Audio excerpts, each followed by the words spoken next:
In the darkest corners of the world, fear has a face. It watches, and it waits. High in the freezing Himalayas, a storm of rage descends. But one traveler stands alone, completely unmoved. Buddha carries no weapon. Buddha wears no armor. His strength comes from a silence deeper than the storm. Because true power isn't about fighting the darkness. It is about becoming the light. Our journey begins here. Lumbini. The sacred garden where the awakened one first opened his eyes to the world. Because true power isn't about fighting the darkness. It is about becoming the light. They say the earth itself rejoiced. Where his bare feet touched the ground, life bloomed from the dust. Even the ancient sala trees, guardians of the forest, bowed their heavy branches to welcome the teacher of peace. But outside the forest, the world was suffering. The land was dry, cracked, and thirsty, just like the human heart. Every small creature was gasping for life. The Buddha saw their pain not as separate from his own, but as one. Buddha knelt down. He did not turn away from the ugly reality. He touched the dry, broken earth with gentle hands. And from that connection, a miracle. Not magic, but the restoring power of pure compassion. Life returned. Where there is kindness, the desert becomes a garden. The water of life flows once again. Physical thirst is easily quenched. The Buddha entered a village. Nearby there was a weeping mother. Her pain was heavier than any stone. She looked up from her darkness and saw a golden light. A presence that demanded nothing, yet offered everything. The Buddha reached out. Through the void of sadness, a hand of comfort reached out. The Buddha saw her soul, not just her rags. The pain didn't vanish, but peace arrived. She understood that while life is fleeting, love is the only thing that remains. The Buddha sat with the villagers, the prince and the poor, equal under the tree. He taught them that the cure for suffering lies within. But the Buddha could not stay still. The path called to him. His journey had just begun. Leaving his comfort zone, he moved forward and walked. Ahead lay the Terai. A land of fog and fear. A place where the light struggles to survive. The air grew heavy. The path vanished into the mist. This was the domain of the forgotten and the lost. Beneath the murky waters, anger flared. Invisible hands reached out, trying to pull the Buddha down, but he kept walking. Shadows dancing behind Buddha. Creepy whispers. But a free mind has nothing to fear from ghosts. The Buddha was being watched. It was as if a terrible, hungry malice was watching the Buddha's every move, waiting for a moment of weakness. And then, it arose. A Rakshasa. A monster made of mud and hatred, bent on blocking the Buddha's path to the future. The monster howled with the voice of 1,000 nightmares. It wanted to spread terror. It wanted the Buddha to be afraid and run away.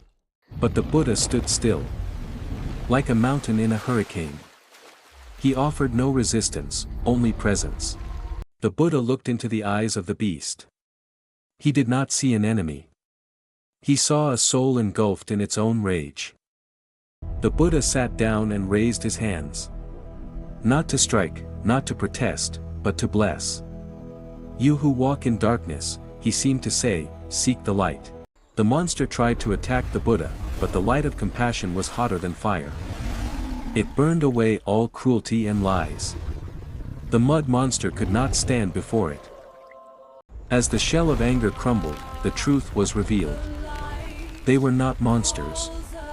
They were just lost spirits, trapped in pain. Freed from their hatred, they bowed. The swamp, once a prison, became a place of liberation. A smile of forgiveness. No judgment for what they were, only joy for what they had become. The spirits ascended, leaving the mire behind. The night sky welcomed their return. The darkness had been cleansed. Dawn broke over Terai. The fog lifted. The Buddha walked on. His work here was done, but the valley awaited. The Great Valley of Kathmandu. A land of ancient gods and golden temples, but also a land of empty bowls.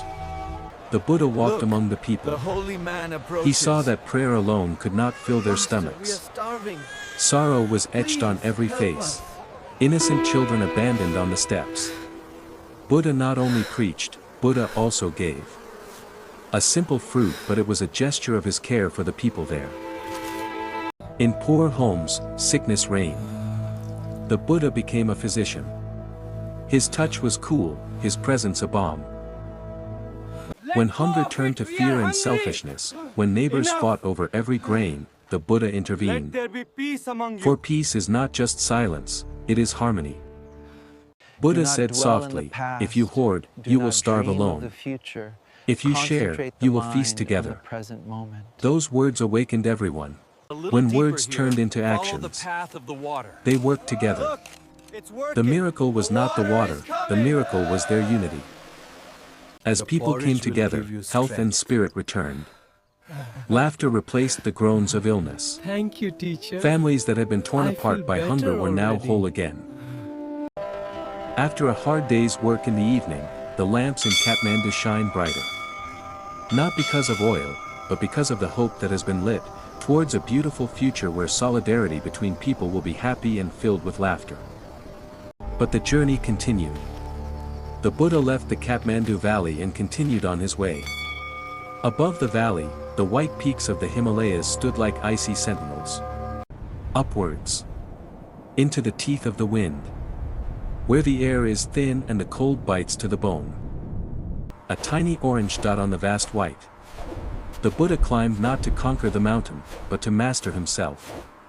The frost clung to the Buddha, but the fire within burned steadily. Concentrate. Breathe. Walk. The shadows returned, sharper here. The guardians of the peak did not welcome intruders. The Yeti. The king of the ice. A beast of legend, standing between the Buddha and the pass. It roared, a sound that cracked the glaciers. This is the land of death, it seemed to scream. Go back. The Buddha stopped. He did not retreat before the monster. The Buddha did not attack. The Buddha simply existed. Even in the face of a giant, true greatness is not about size. It is about the quality of the heart. The Buddha looked deeply. Through the fangs, through the fur. The Buddha saw the reflection of a lonely child, shivering in the cold. Buddha sent a wave. Not of force, but of warmth. A love so unconditional, it melted the hardest ice. The rage faltered. The beast froze. The warmth touched a heart that hadn't felt heat in 1,000 years. The transformation began. The monster is just a mask we wear to protect our pain. The mask dissolved. And there he was. No longer a beast, but a lost boy. The snow around him turned to spring flowers. The Buddha took his hand. He said, "You are not alone, and you are safe now." Freed from the curse, the boy was relieved. He returned to the stars, leaving the cold, icy mountains open. The storm broke. The Himalayas, once hostile, now bathed in the glorious colors of the setting sun. Buddha stood at the end of the world, looking at the land where he was born. The Buddha saw the Lumbini forest green and full of life. The balance of nature was restored. The Buddha saw the people of Kathmandu, working together, their hearts full, their stomachs full, the children playing happily, filled with laughter. The Buddha saw the swamps, now blooming with lotus flowers. The darkness had been understood and transformed into a beautiful place full of life. A gentle smile appeared on the Buddha's face. The Buddha knew that the real miracle was not what the Buddha did, but what they found within themselves. The Buddha looked ahead. Below were the vast plains of India. A new land. A new chapter. A nation is saved, whispered Buddha, when each heart learns to light its own candle. And then, the Buddha walked away. A reflection of the sun, carrying the lamp of wisdom into the waiting world. From the mountains of Nepal to the rivers of India, the journey of the awakened one continues.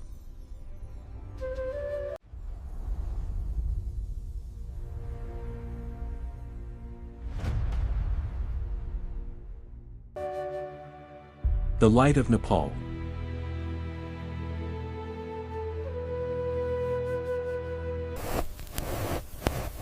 Next. The land of the Ganges.